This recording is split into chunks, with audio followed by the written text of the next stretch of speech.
அனைவருக்குமே வணக்கம். சற்று முன் கிடைத்திருக்கக்கூடிய ஒரு மிக மிக முக்கியமான செய்தி ஒன்று வெளியாகி உள்ளது. சற்று முன் செந்தில் பாலாஜி தம்பி அசோக்குமார் வெட்டி கொலை, போலீஸ் குவிப்பு, இது மாதிரி பார்த்தீங்கன்னா செய்திகள் வெளியாயிருக்கு. இன்று காலையில் பார்த்தீங்கன்னா சென்னையில் போலீஸ் குவிக்கப்பட்டு அங்கு ஒரு மிகப்பெரிய கலவரங்களாக மாறியிருக்கு. ஸோ அதனால் செந்தில் பாலாஜியுடைய தம்பி அசோக்குமார் அவர்கள் பார்த்தீங்கன்னா வெட்டி கொலை செய்யப்பட்ட சம்பவம் பெரும் அதிர்ச்சியை ஏற்படுத்தியிருக்கு.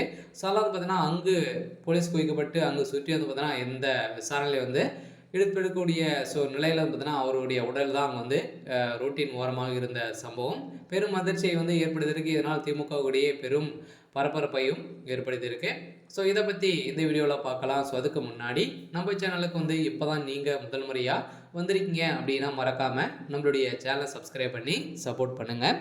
ஸோ வாங்க வீடியோக்குள்ளே போகலாம். ஸோ பார்த்தீங்கன்னா செந்தில் பாலாஜியுடைய தம்பி அசோக்குமார் அவர்கள் ஏற்கனவே செந்தில் பாலாஜியுடைய வழக்கில் ஒரு முக்கிய புள்ளியாகவும் ஒரு முக்கிய குற்றவாளியாக தான் இருக்கா இல்லையா. ஸோ இவர் இருந்தால் தான் செந்தில் பாலாஜிக்கு ஜாமீன் கிடைக்கும் அப்படின்ற மாதிரி ஒரு நிலையெல்லாம் இருந்தது.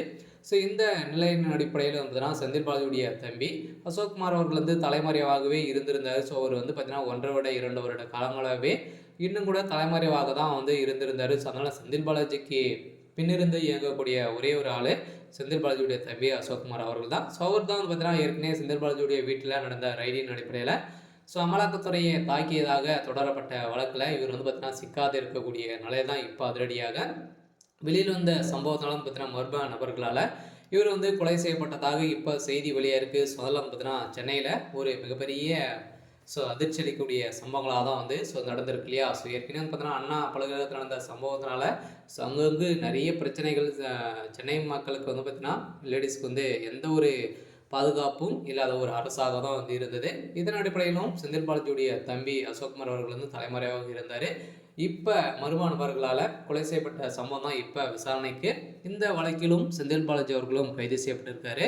ஸோ இதெல்லாம் பார்த்தீங்கன்னா இவருக்கும் இதில் தொடர்பு இருக்கலாம் அப்படின்ற மாதிரி செய்தி விளக்கு. ஏன்னா பார்த்தீங்கன்னா செந்தில் பாலாஜி அவர்கள் அவர் எவிடன்ஸ் சிக்கினது அப்படின்னா அவர் கொடுத்த வாக்குமூலம் கொடுத்தாங்க அப்படின்னா ஆயுள் தண்டனையே கிடைக்கிறதுக்கான அனைத்து விதமான வாய்ப்புகளும் செந்தில் பாலாஜி அவர்கள். ஏன்னா அப்படின்னா செந்தில் பாலாஜி செய்த அனைத்து ஊழல்களும் அனைத்து விதமான கொலைகளும் பார்த்தீங்கன்னா இவருக்கு தான் தெரியும். ஸோ அதெல்லாம் அனைத்துமே சொல்லிட்டாரு அப்படின்னா செந்தில் பாலாஜியுடைய கதை ஒட்டுமொத்தமாக முடிந்துடும் அப்படின்ற ஒரே நோக்கத்தோடு தான் இப்போ அவரே ஆலோசி கொலை செய்ய முயற்சி செய்ததாக ஏற்கனவே தொடரப்பட்ட வழக்கில் இப்போ அதிரடியாக அசோக்குமார் அவர்கள் பார்த்தீங்கன்னா கொலை செய்யப்பட்ட சம்பவம் தான் சென்னையில் போலீஸ் குவிக்கப்பட்டு அங்கு ஒரு மிகப்பெரிய கலவரங்களாகவே மாறி இருக்குது. ஸோ அதனால் இப்போ போஸ்ட்மார்ட்டம் நிலைக்கு எடுத்திருக்கக்கூடிய நிலையில் முதல்வர் ஸ்டாலின் அவர்களும் இப்போ பார்த்தீங்கன்னா பார்வையிட்டு ஒரு உடல்நிலைக்கு மரியாதை செலுத்த ஒரு நிலையில் தான் இப்போ அதிரடியாக செந்தில் பாலாஜி அவர்கள் பார்த்தீங்கன்னா கதறி கதறி அழுந்த சம்பவம் பெரும் அதிர்ச்சியை ஏற்படுத்தியிருக்கு.